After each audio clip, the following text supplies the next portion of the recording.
Telangana Telugu Desam party పునర్వైభవం అని ఎప్పుడైతే చంద్రబాబు ప్రకటించారో రాజకీయాలు మొత్తం కొత్త మలుపులు ఉంటాయి.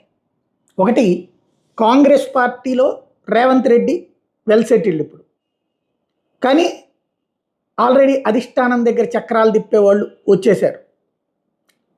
కాబట్టి ఈ టైంలో కాంగ్రెస్కి కూడా జలక్కిచ్చేటటువంటి సిచ్యువేషన్, అంటే తన మాట వినే పరిస్థితే ఉండాలి రేవంత్కి.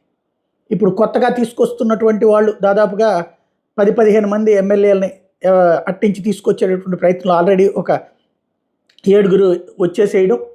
ఈ నేపథ్యంలో అలా వచ్చిన వాళ్ళందరూ ఖచ్చితంగా రేవంత్ మాటే వింటారు. ఇంకా మిగతా వాళ్ళు కూడా ఇప్పుడు ఎప్పుడైతే చంద్రబాబు రేవంతుల మధ్య మంచి సాన్నిహిత్యం ఉంది అన్నటువంటి విషయం అర్థమైందో, మరింతమంది వచ్చిన ఆశ్చర్యపోనక్కర్లేదు. తగినటువంటి సపోర్ట్ చంద్రబాబు చేసుకొస్తారు. అప్పుడు ఆటోమేటిక్గా రేవంత్ జోలికి వెళ్ళకూడదు ఎవరు కూడా, పార్టీ రాష్ట్ర నాయకులు. ఆ విధంగా స్ట్రాంగ్. ఒకవేళ కనుక కాంగ్రెస్ అధిష్టానం ఏమన్నా తోక జాడించి రేవంత్ జోలికి వస్తే అప్పుడు అవసరమైతే తెలుగుదేశం పార్టీ తెలంగాణదే బాధ్యతలు తీసుకుని రేవంత్ ముందుకు వెళ్ళొచ్చు, లేదంటే కాంగ్రెస్ని చీల్చినా ఆశ్చర్యపోనక్కర్లేదు.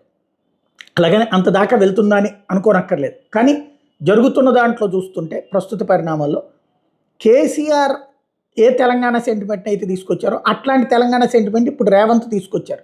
ఎలాగా, ఆంధ్రాలో నాకు తిరుపతిలో వాటా కావాలి, అట్లాగే ఇక్కడ ఉన్నటువంటి పోర్టుల్లో వాటా కావాలి, ఇలాంటిది. ఆంధ్ర నుంచి 10 పైసలు కూడా ఆయనకి వెళ్ళేదేముండదు. అలాంటి కాన్సెప్టుల ద్వారా తెలంగాణ కోసం తప్పిస్తున్నటువంటి వ్యక్తిగా ప్రొజెక్ట్ చేసుకోవడం ఒక ఎత్తు.